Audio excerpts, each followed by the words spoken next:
आजकल का दौर ऐसा है कि बहुत सारे लोग ऐसे हैं कि इम्पोटेंसी का शिकार हो जाते हैं और 40 साल के बाद तो उनके अंदर ये इश्यूज़ बहुत ज़्यादा हो जाते हैं और मोस्ट प्रॉब्लम यही होता है कि हार्मोन्स जो हैं वो स्लो हो जाते हैं और या इस तरह होता है कि कोई भी बीमारी की वजह से उनके साथ इस तरह के इश्यूज़ हो जाते हैं।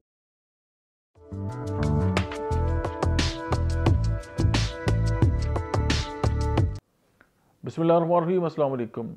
आजकल का दौर ऐसा है कि बहुत सारे लोग ऐसे हैं कि इम्पोटेंसी का शिकार हो जाते हैं और 40 साल के बाद तो उनके अंदर ये इश्यूज़ बहुत ज़्यादा हो जाते हैं और मोस्ट प्रॉब्लम यही होता है कि हार्मोन्स जो हैं वो स्लो हो जाते हैं और या इस तरह होता है कि कोई भी बीमारी की वजह से उनके साथ इस तरह के इश्यूज़ हो जाते हैं और फिर ये है कि वो जो है वो जो अपनी सेक्सुअल जो लाइफ है उसको उस तरह परफॉर्म नहीं कर सकते। तो आप कोई भी इसके लिए मेडिसिन अगर ले रहे हैं लेकिन उसके साथ अगर आप होम्योपैथी या ये नुस्खा बायोकेमिकली आप इस्तेमाल करें तो आपको विद इन 2 वीक्स जो है वो रिजल्ट मिलना स्टार्ट हो जाएंगे। एक काली फास ये असाबी कमज़ोरी की बहुत बड़ी दवाई है। अब आप ये देखेंगे आजकल जो मर्द हजरात हैं उनके ऊपर जो है वो एक तो फाइनेंशियल जो बोझ है वो बहुत ज़्यादा है और बहुत ज़्यादा परेशानी होती है, स्ट्रेस होता है, अपने काम का स्ट्रेस होता है। तो ये सारी चीज़ें उनके जो इस तरह की एक्टिविटीज़ हैं उनको बहुत ज़्यादा स्लो डाउन करती हैं। तो काली फास अगर आप उनको देंगे तो उनकी जो ये इशू है वो एड्रेस होगा।